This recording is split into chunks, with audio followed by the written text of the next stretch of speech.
Olá, bem-vindo ao Projeto Gabaritar. E dessa vez o conteúdo trabalhado nessa aula vai ser de matemática. Mais precisamente, o conteúdo que vai ser abordado, a matéria vai ser divisão proporcional, porcentagem, regra de três e razão e proporção. São quatro temas muito importantes da matemática básica que com certeza te darão uma base muito boa para resolver as questões que podem cair na sua prova. Primeiro, o que é uma divisão proporcional? O nome já fala muito sobre essa estratégia matemática, porque você tem uma parte, uma quantidade que você quer dividir proporcionalmente entre cada um indivíduo ou cada um lugar. Você quer distribuir, ou seja, partilhar um todo. O exemplo mais claro para ver isso é a questão das moedas. Você quer dividir 20 moedas, imagine na sua. Esforce um pouquinho, se esforce um pouco para imaginar essa situação. Imagine que você tenha 20 moedas, na verdade, espalhadas e que você queira dividir essas 20 moedas entre três pessoas.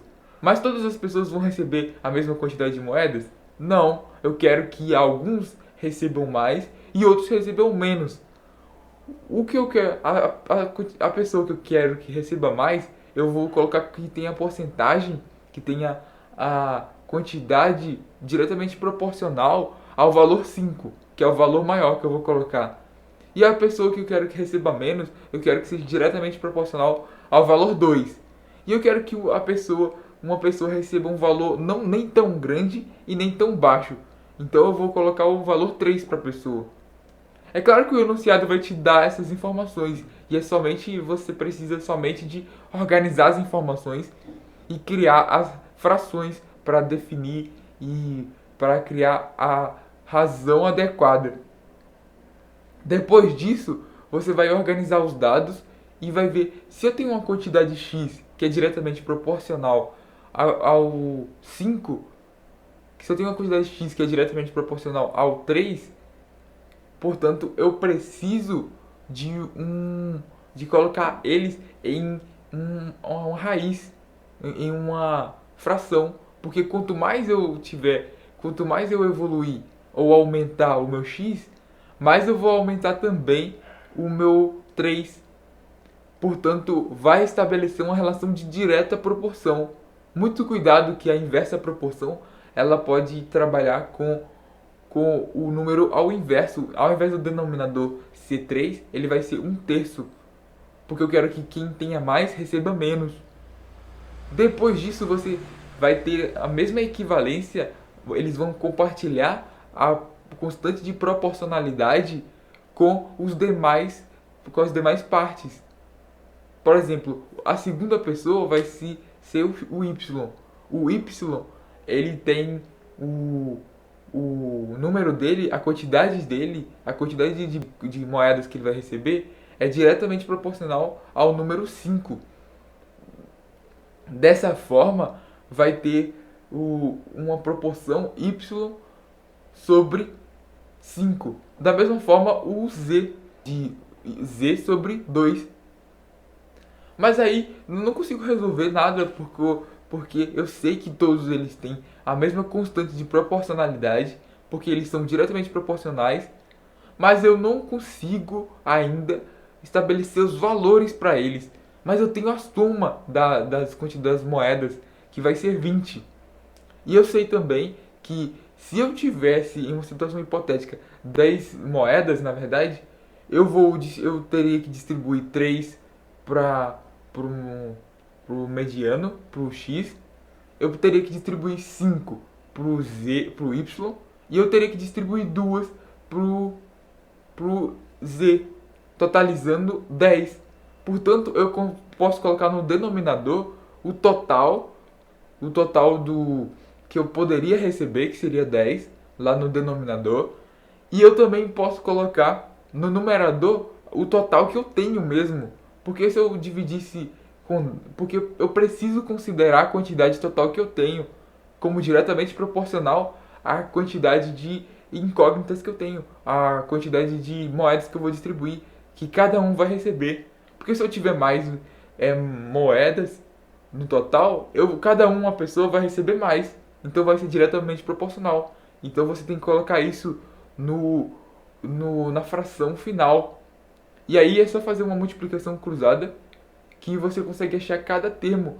Na verdade, esse é o método mais complicado, porque se eu fazer a divisão, eu vou achar a constante de proporcionalidade, porque o total e as partes eles têm a mesma proporção, eles são proporcionais, ou seja, eles compartilham da mesma constante de proporcionalidade. Então, se eu multiplicar essa constante pelo denominador, eu vou achar a minha quantidade. E é isso que fizemos nesse enunciado. Mas muito cuidado, porque quando eu não tenho a quantidade total, por exemplo, eu não sei quanto, mas eu quero achar a quantidade recebida por um indivíduo em específico, mas eu sei a quantidade de outro indivíduo. Eu sei que há uma equivalência e eles compartilham da mesma constante de proporcionalidade. Então eu vou organizar em frações e assim que eu organizar em frações, eu vou igualar elas e eu vou conseguir fazer uma multiplicação cruzada e achar o valor que eu estou pretendendo, que no caso do quadro é o valor y, que é a quantidade de quem recebeu mais. Agora sobre porcentagem já diz o nome, ó. Porcentagem, vai ser um valor que vai ter como denominador o 100. Mas ele pode ser representado de três formas diferentes. Ele pode ser representado da maneira decimal, que é usando vírgula. Ele pode ser representado da maneira em fração, que é x sobre 100, ou seja, 10%, 20%, 30%. Ou ele pode ser representado com aquele sinal de porcentagem comum, tradicional, que temos no dia a dia. No dia a dia, eles utilizam uma barra com dois círculos entre ela. Ou seja, é muito usual isso. Então, não vou ficar muito dissertando muito sobre isso, explicando muito sobre essa parte. E a porcentagem, temos que tomar cuidado com ela, porque ela é um valor relativo.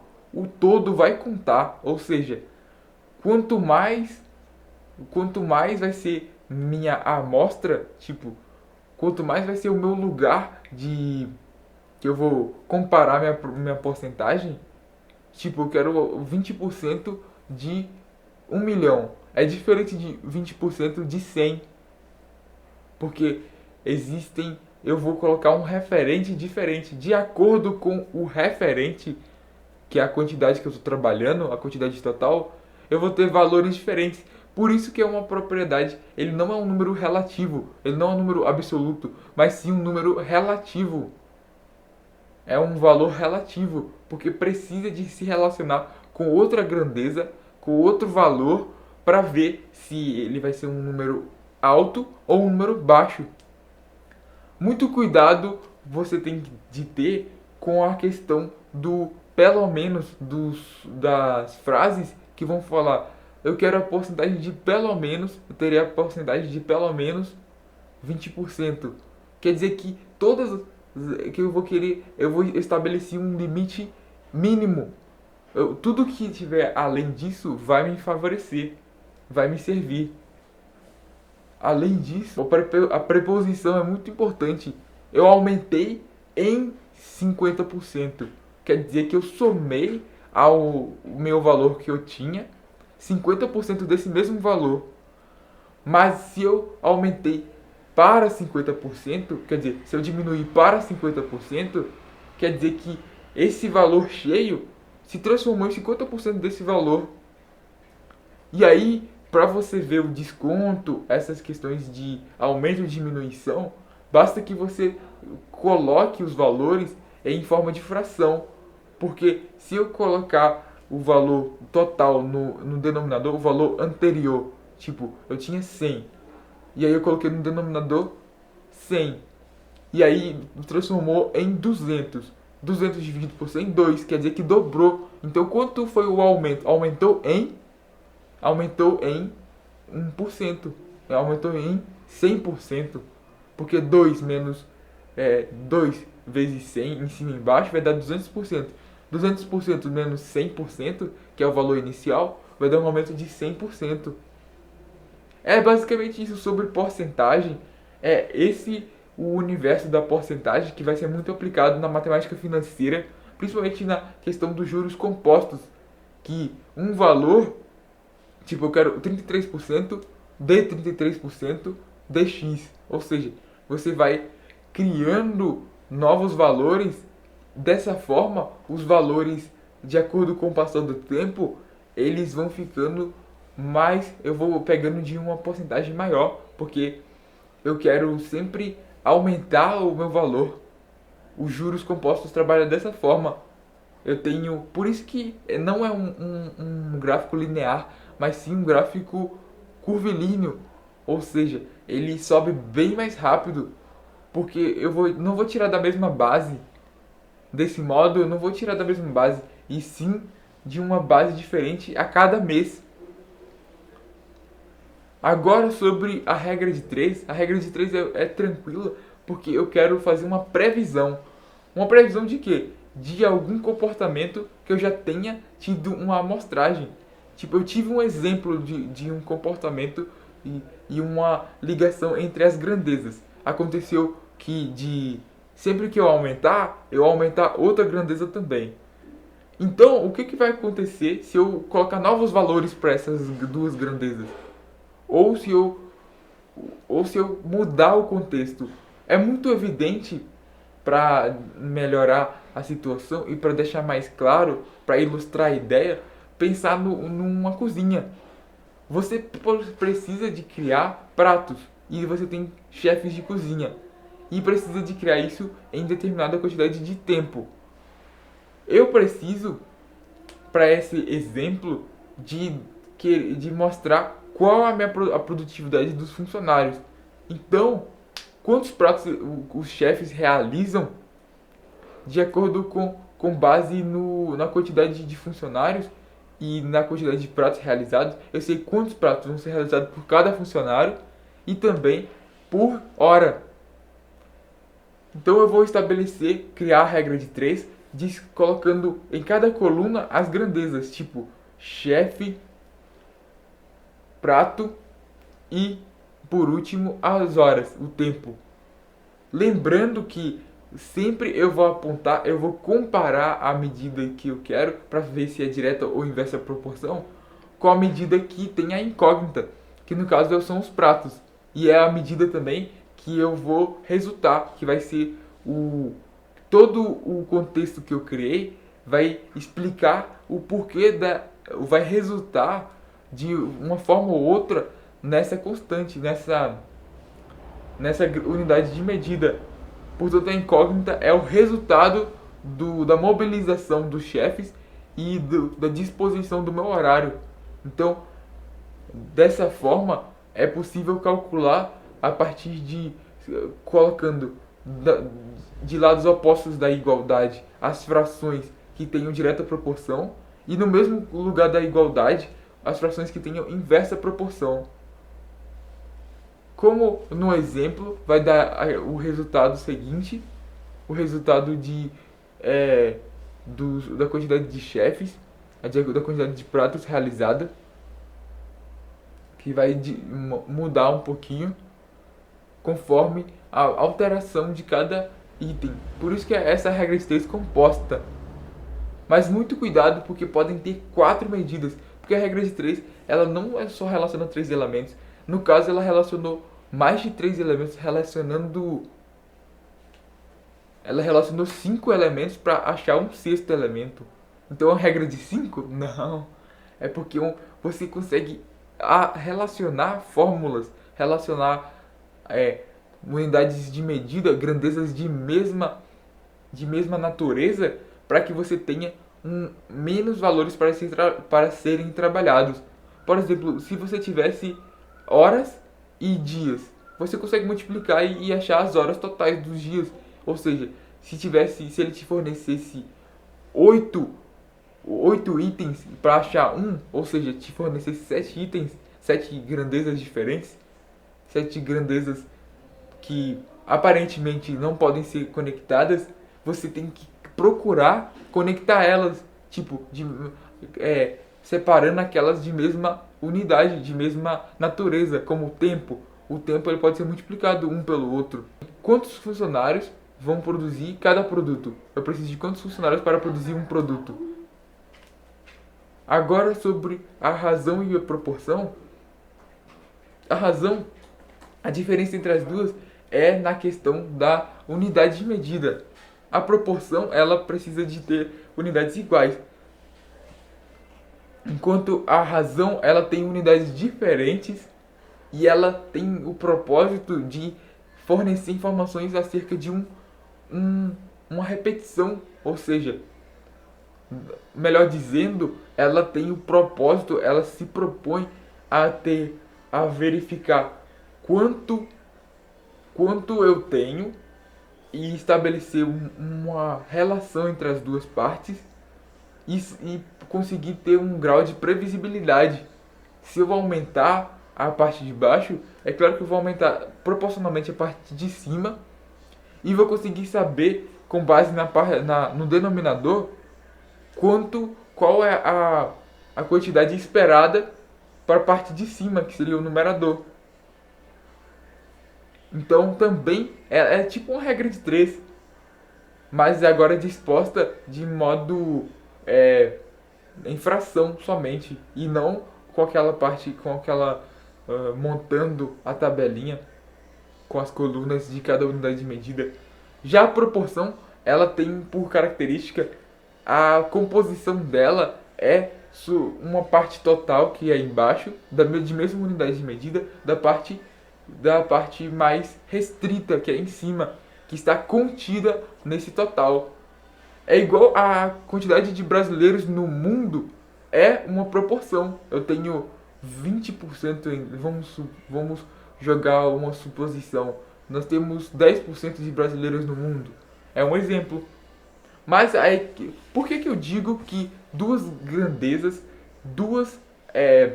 razões, duas razões são proporcionais entre si? Porque elas têm uma igualdade. Por que eu coloco o sinal de igualdade para estabelecer e dizer que elas têm uma relação proporcional? É porque a proporção ela tem o mesmo critério de ter uma constante de proporcionalidade. Então, se eu dividir as duas partes, eu vou chegar no mesmo valor. Se eu estabelecer a igualdade, eu vou chegar no mesmo valor tanto na parte da direita quanto na parte da esquerda.